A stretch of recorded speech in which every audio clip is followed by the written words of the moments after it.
Hi, and thank you for joining me here at Las Colinas Golf and Country Club. My name is Chris Ryan, and welcome back to this video series, Back to Basics. This video, number 4, is covering the golf swing, the basics of the golf swing, some of the concepts that you're going to need in order to progress your game and hit some really nice shots out on the golf course.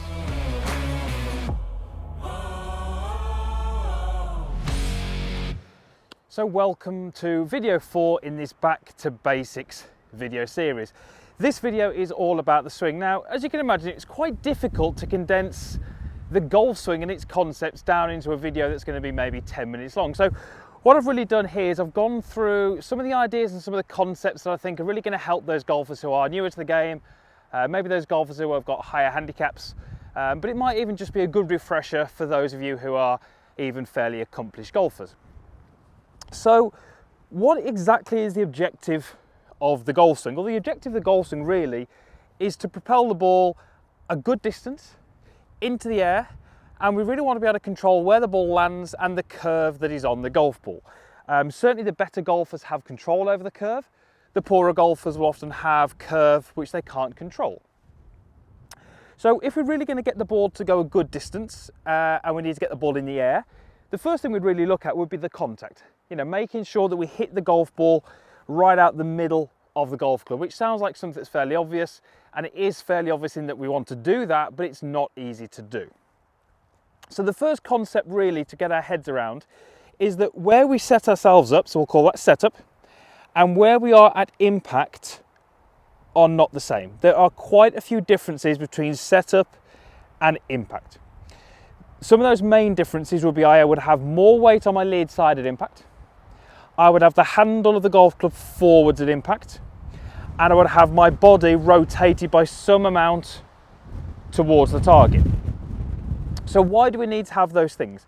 Well, ultimately what we're trying to do is we're trying to control where the golf club makes contact with the ground. And when we're hitting shots from the ground, as we are here today from this fairway, the golf club has to make contact with the ground.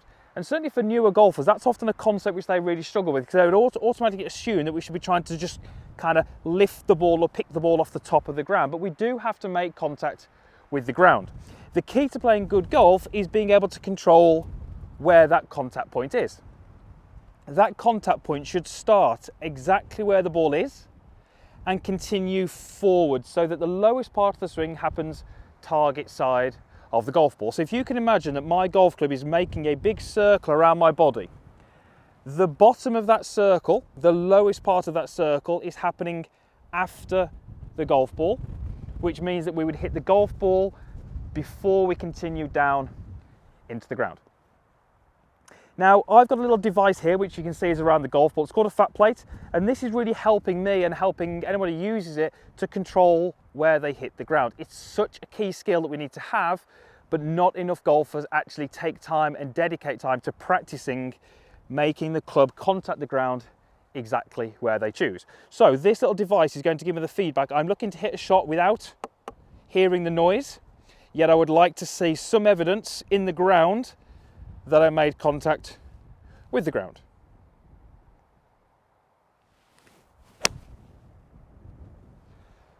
So that felt really good off the club face. You can see there's a mark on the ground, so I did make contact with the ground.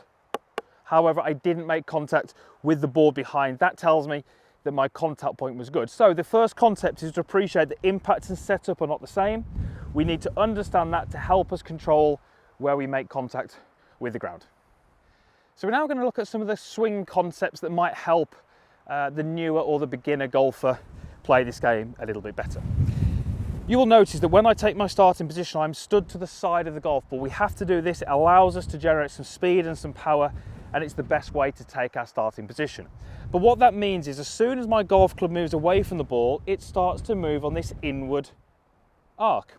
If I was to show you post-impact, we would see the same thing. The golf club would make contact with the ball and work backwards on this inside arc. So the path that the golf club is traveling in or taking is never constant. It's always changing. And that makes that game, or this game I should say, very, very difficult. There is a tiny, tiny part of your swing when the golf club is traveling towards the target. And that is what makes this game, as I say, very, very difficult. We have to be very much in control of our swing arc if we are to get our club to travel at the target at the point of contact. If we then take a look at the club face, you will see at setup I want my club face pointing towards that target. But as I make my move away and the club arcs inwards, you'll notice that the club face now points more out towards the camera opposite.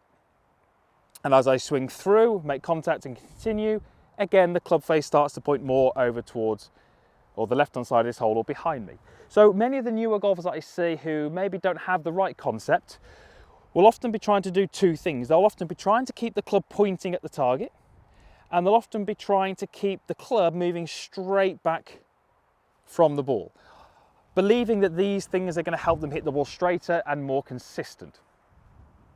Unfortunately, that doesn't work. We can do that, we can hit the ball, but it's very difficult to generate any speed, any power, and it's very difficult to actually get the body to rotate as we'd like it to when we're trying to keep that club straight back from the ball and keep the club pointing down towards the ball and the target. So having the appreciation that the golf club is going to work to the inside as the club face rotates, back to the ball, back to the inside, and the club face is rotating. We just have to try and control our swing arc so that we can make contact with the ball at the point where the club is pointing towards my target and the club is traveling towards my target. I'm just going to do a little demonstration here. I'm only going to hit this ball maybe 20 or 30 yards, but I'm going to show you what it would be like if I just timed that perfectly. So I'm just going to put a little rotation back, a little rotation through, and hopefully if I collect the ball at the right point, you can see how I've made that ball travel pretty much down towards my target. But the club, as we described, worked to the inside as the face rotated, back to the inside as the face rotated. I was just able to make contact with that ball at the right point of that arc, and that's what helped that ball go straight. So, some basic fundamentals of the golf swing, and certainly when you're playing from the fairway or from the ground, we have to understand that our setup and our impacts are different, and we also have to appreciate that the club is working on an arc. That means that the path and the face are ever changing, and unfortunately that does make the game difficult, but it is the best way to play. So a couple of concepts for you if you are a newer or a beginner golfer. However, I would be not surprised if some of you experienced golfers found that informative, helpful, and hopefully there's something in this video which you can take away which might help you play some better golf next time you get out on the course. Thank you to Las Colinas Golf and Country Club for hosting me for a few days. I'm sure you'll agree the course looks absolutely fantastic. It's been great to get out here and shoot some videos. Make sure you stay tuned for video 5. That's looking at the driver and what you need to do with that club to make sure that you can advance it a good distance off the tee, but also keep it in the fairway. All the usual stuff is down below. There's a comments box, there's a like button, and over here there is a link to subscribe to the channel. I would love to have you as a free subscriber. Thanks for watching. We'll see you again soon.